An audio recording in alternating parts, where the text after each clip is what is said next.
স্ক্রিনে যে ছবিটা দেখতেছেন এই ছবিটা যে যুক্তরাষ্ট্রে স্থলবাহিনীর জন্য ইরানের 10 লাখ সেনা আরও আগে রুখে রাখছে তারা।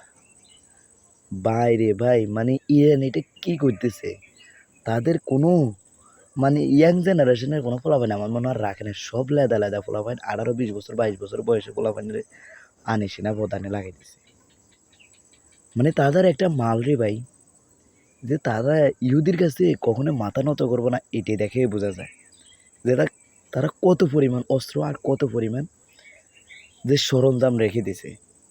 এখন বোঝা যাচ্ছে যে ইরান কেন এতদিন যে কারোর সাথে মাথা নত করে নেই, ইরান কেন এতদিন যে চুপ করে আছিল, যে ফিলিস্তিনের উপরে এভাবে একের পর এক দানবেরা জালিমেরা হামলা করে যাইতেছে।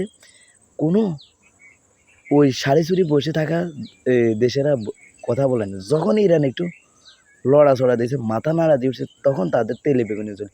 যখন বলছে যে হে হরমুজ প্রণালী দিয়ে কোনো জাহাজ যাবে না, জাহাজ যাইলে তাদের সাথে কথা বলে, তখন টেম্পু সাহেব বলতেছে যে হরমুজ প্রণালী খুলে দাও, না হলে খবর আছে, খবরের মাধ্যমে উল্টে আরও ইরানে মারে দিছে।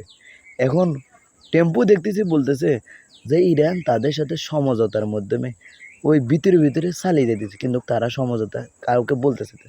ওরে ভাইয়া, ইরান বলতেছে তারা যদি সমঝোতা নাও করে, যদি কারোর কোনো কিছু নাও আনে, তারপরে তারা 1 বছর চলতে পারে। ভাইয়া ইরান মাল রে ভাই, ইরান একটা মাল রে, একটা একমাত্র মুসলিম কান্ট্রি হয়ে ইরান একাই যুদ্ধ করে যায় আর সবাই সারে সুরে পরে বসে আছে। মানে যখন একের পর এক একটার পর একটা হামলা দিতেছে, কিন্তু আমাদের একমাত্র দেখছিলাম শুধু প্রবাসী ভাইয়ের উপর হামলা চলতেছে। তো তাদেরকে একটা জিনিস কি, তারা যেন সেফ দিয়ে থাকতে পারে। একদিক দিয়ে দেখবেন যে প্রবাসীরা বেশিরভাগ আরোপ করতেছে যে ইসরায়েল ইরানের যুদ্ধ নিয়ে যারা পোস্ট করতেছে, তারা এসব তদারকি না করে, তারা সাংবাদিকতা না করে নিজের যে কথা কথা আছে চাচা নিজের প্রাণ বাঁচা। তো আপনাদের বলি প্রবাসীর বাইরে আপনারা যে যেখানে আছে, যে যে কান্ট্রিতে আছেন, ইসরায়েল ইরান যুক্তরাষ্ট্র এগুলো নিয়ে কোনো মাথা কামান না কামান। আপনারা আপনারা চাকরিজীবী করেন, যতটুকু পারেন ততটুকু দোয়া করেন, অতটুকু। কিন্তু কোনো ফেসবুকে পোস্ট আবার কোনো ভিডিও তৈরি করার দরকার নেই। ভিডিও তৈরি করলে দেখছি যে প্রায় আমাদের প্রবাসী বাইরে দৌড়ে নিয়ে যাচ্ছে। আপনারা সতর্ক থাকবেন এটাই, আর নিজের প্রাণ বাঁচাবেন।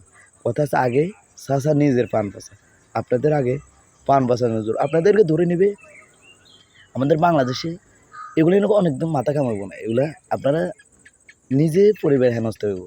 নিজের 1 মাস পরিবারের বেতন না দিলে, বাড়িতে টাকা না পাঠালে নিজের পরিবার কষ্ট, কিন্তু দেশের মানুষ কষ্ট পাবেন, আপনার পরিবারে আপনি কষ্ট পাবেন আর তারা পরিবারের কষ্ট পাবে। শুধু ইরান আর ইসরায়েল এখানে যুদ্ধ করে চলে যাবে।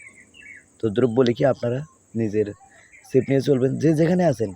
ওই ক্ষেপণাস্ত্র আর ওই মিসাইলের পিছনে তামা না টোকাই নিজের জীবন কখন বাঁচাবেন তখন ওইটা টোকা।